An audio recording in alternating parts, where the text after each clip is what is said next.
नमस्कार, मैं राजकमल आर्य। जैसा कि अभी आपने पिछली 2-3 कक्षा में आपने पढ़ा होगा, जो भी पढ़ा होगा बहुत अच्छा समझ में आया होगा।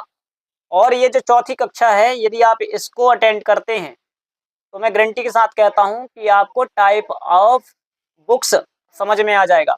आप भाई इसको अभी आसानी से पढ़ो, फिर आपको ऑटोमेटिक समझ में आ जाएगा कि मैं क्या बताने का प्रयत्न कर रहा हूँ, क्या समझाने का प्रयत्न कर रहा हूँ।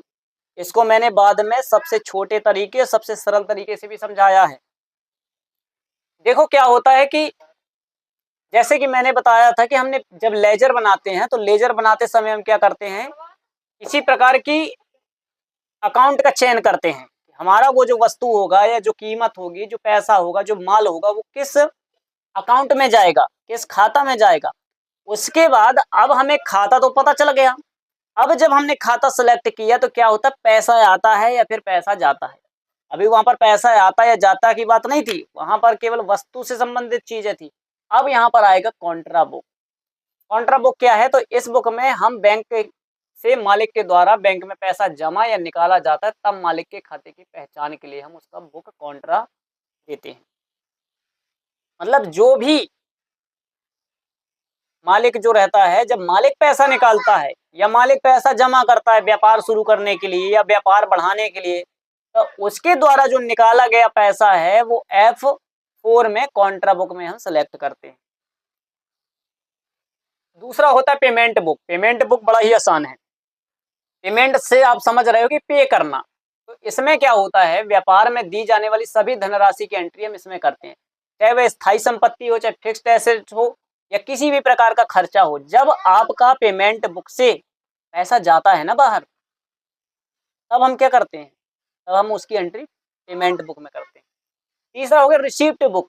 जब हमारे व्यापार को किसी भी प्रकार का पैसा मिलता है, ठीक है, किसी भी प्रकार, चाहे वो बैंक के माध्यम से पैसा मिले, चाहे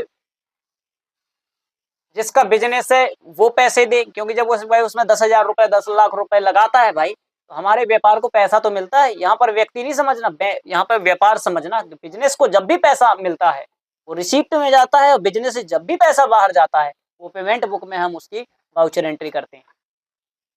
तीसरा है सेल बुक। यदि आपने सेल बुक के अंतर्गत क्या होता है, हम कोई भी माल उधार खरीदते हैं या फिर नगद खरीदते हैं या बेचते हैं।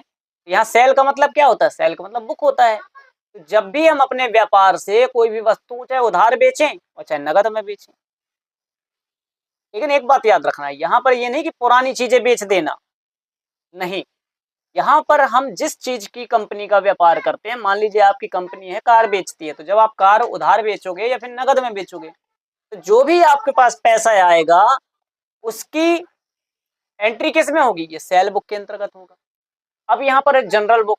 जनरल बुक में क्या होता है, मैंने कहा था कि हमारे व्यापार से जब भी पैसा जाए, मतलब हम जब दूसरे को पे करते हैं, तो पेमेंट बुक में जाता है, ठीक है। और यहाँ पर स्थायी संपत्ति हो, जैसे हमने कुर्सी खरीदी, टेबल खरीदा, पेन खरीदा, ये सारे के सारा इसी में जाएगा पेमेंट बुक में, ठीक है।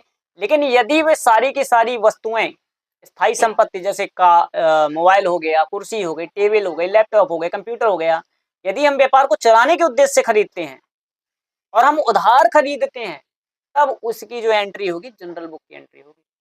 और इसमें कुछ एडवांस एंट्रियां भी होती हैं, जैसे मान लीजिए व्यापार चल गया, उसमें जो घाटा हुआ कहाँ एंट्री करेंगे भाई, वो जनरल बुक में करेंगे। मान लीजिए माल चोरी हो गया, तब किस में करेंगे भाई, जनरल बुक में करेंगे। आप जब धीरे धीरे ये चीज पढ़ेंगे ना, मैं आपको एक एक चीज आसानी से क्लियर करते हुए पढ़ाऊंगा, आप उसकी दिक्कत मत लो। बस हाँ ये है कि आपको प्रत्येक क्लास अटेंड करनी पड़ेगी अच्छे से। परचेज बुक में समझ गया। अब हम क्या करते हैं, व्यापार को चालू करने के लिए जब अपने व्यापार को शुरू करते हैं, तो भाई वस्तुएं खरीदते भी तो हैं, जो भी उधार खरीदें या चाहे नगद खरीदें, जो भी खरीदें, हम सारा का सारा परचेज बुक के अंतर्गत करते हैं। जो भी पैसा हमारे पास जाता है हमारे पास से, वो सारी की सारी इसी के अंतर्गत एंट्री होगी। लेकिन अब परचेज बुक में होगा, तो जब हम कोई वस्तु परचेज करते हैं, चाहे उधार खरीदें या चाहे फिर नगद। अब इसमें भी था, जनरल में भी कोई उधार खरीदे, लेकिन इसमें स्थायी संपत्ति थी, और इसमें वस्तु से संबंधित, जिस वस्तु का हम व्यापार करते हैं, जिस मटेरियल का माल को हम बेचते हैं, खरीदते हैं, तो जो भी हम बेचते हैं तो सेल में हो गया, जो खरीदते हैं तो परचेज में हो गया। और यहाँ पर जनरल बुक क्या हो गया, स्थायी संपत्ति जो व्यापार को चलाने के लिए उपयोगी होती है, जो भी खर्चे इत्यादि होते हैं पेमेंट बुक में होते हैं। आपको इतना समझ में आ गया, इसको लिख के रख लेना। यदि आप इस चीज को आसानी से नहीं समझ पाए तो आपको भाई कुछ समझ में नहीं आएगा, मैं गारंटी दे रहा हूँ। मेमो बुक क्या है? मेमो बुक में क्या होता है, जैसे आप कहीं काम कर रहे हो, अब समय हो गया, सामने वाले ने आके पकड़ा दिया कि भाई इसकी एंट्री करनी है, तब आप क्या करोगे, मेमो बुक में जल्दी से लिख दोगे कि मुझे इतनी इतनी एंट्री करनी है, और दूसरे दिन जाओगे मेमो बुक में आप जैसे क्लिक करोगे आपके सामने आ जाएगा कि हाँ सर, ऐसी ऐसी बातें हैं और से आप इसे आसानी से ऐसा ऐसा कर सकते हैं, अर्थात आपको ये कार्य करना था, इस चीज की एंट्री करनी थी। ठीक है, आपने समझ लिया होगा। अब मैं आपको बहुत सारी छोटी छोटी चीजें बताऊंगा जो आप ये 2 वीडियो में जो आपने सीखा ना, जो समझा, आपको बहुत समय लग गया होगा। आप चाहो तो ये कैपिटल अकाउंट जो होता है मालिक से संबंधित होता है, अर्थात मालिक बैंक में जब भी पैसा जमा करे या निकाले तो ये क्या होता है, कैपिटल अकाउंट के अंतर्गत उसका अकाउंट कैपिटल जाता है। दूसरा है फिक्स्ड अकाउंट। फिक्स्ड अकाउंट के अंतर्गत क्या क्या होता है, स्थायी संपत्ति होती है। जो भी स्थायी संपत्ति होती है, व्यापार को चलाने के लिए कुर्सी, टेबल, लैपटॉप, ठीक है, जो भी लंबे समय तक व्यापार को खड़ा करके रखते हैं या शॉप खरीदा, वो सारा का सारा उसका जो अकाउंट जाएगा वो स्थायी संपत्ति कहलाता है। परचेस अकाउंट, परचेस अकाउंट के अंतर्गत क्या होता है कि माल खरीदते हैं, जो भी हम माल खरीदते हैं, अब चाहे वह उधार में माल खरीदें या फिर हम चाहे नगद में खरीदें, वो सारा का सारा परचेस अकाउंट के अंतर्गत जाएगा। सेल अकाउंट में क्या होता है, जो भी हम माल चाहे उधार में बेचें और चाहे नगद में बेचें, सेल अकाउंट उसका लेजर बनाते समय अकाउंट देते हैं। डायरेक्ट एक्सपेंस में क्या होता है कि जो प्रत्यक्ष खर्चा होता है, अर्थात जो वस्तु की कीमत को प्रभावित करता है, जिसके कारण वस्तु बढ़ जाती है। जैसे मैंने पहले ही बताया था, भाई आपने एक मोबाइल खरीदा, दिल्ली से यहाँ तक आए, आपका 500 रुपये खर्चा हो गया, किसमें, आने जाने में, उसके भाड़े में, तो आपने 500 ऐड कर दिया, 5000 के मोबाइल को आपने 5500 बना दिया और 500 रुपये उसमें और कमा लिया, तो आपने उसे 6000 का बेच दिया। इनडायरेक्ट एक्सपेंस में क्या होता है कि हम वहां से मोबाइल लेने तो गए, मोबाइल खरीद के भी लाए और किराया भी लगा, लेकिन हम किराया जोड़ेंगे तो डायरेक्ट हो गया, लेकिन वहां पर जो गए, होटल में रुके, चाय पिए, ये सब किए, इसमें इसमें क्या होगा, ये सब नहीं जोड़ेंगे, मोबाइल की कीमत नहीं बढ़ेगी। इन सब का जो खर्चा है वो आपको इनडायरेक्ट एक्सपेंस में करना पड़ेगा। सन्ड्री डेबिटर क्या होता है, डेबिट मतलब क्या होता है, डीआर मतलब जो मिला, जो हमसे उधार माल खरीदता है, क्योंकि उधार जो खरीद रहा है उसको माल मिल रहा है, इसलिए सन्ड्री डेबिटर। सन्ड्री क्रेडिटर क्या होता है, जो हमें उधार माल बेचता है, क्योंकि उसके पास से माल गया तो सन्ड्री डेबिटर हो गया। अब टाइप ऑफ वाउचर बुक भी समझ लो, ये शॉर्ट में है, आप इसे शॉर्ट में आसानी से समझ सकते हो। F4 कॉन्ट्रा, जब भी हमारा लेजर बन जाता है तो हम क्या करते हैं, अब एंट्री करते हैं, वाउचर एंट्री करते हैं। तो बैंक में जब भी पैसा निकलता है या जाता है या कैश आता है, तब उसकी जो एंट्री होती है वो F4 कॉन्ट्रा में होती है। और जब भी हमारे व्यापार से, हमारे बिजनेस से कोई धन बाहर निकल कर जाता है, चाहे कैश के रूप में जाए और चाहे जैसे जाए, उसके अंतर्गत क्या होता है, उसका जो वाउचर एंट्री करते समय जो एंट्री की जाती है वो पेमेंट बुक में की जाती है, क्योंकि हम अपने बिजनेस से क्या करें, पेमेंट कर रहे हैं। भाई 10 मजदूर लगे, आपने कोई काम करवाया, अब पैसा तो जा रहा है ना, किसमें एंट्री करोगे, आप उसको पेमेंट बुक में करोगे। जितना भी आपका खर्चा हो रहा है, पेमेंट जा रही है इसमें।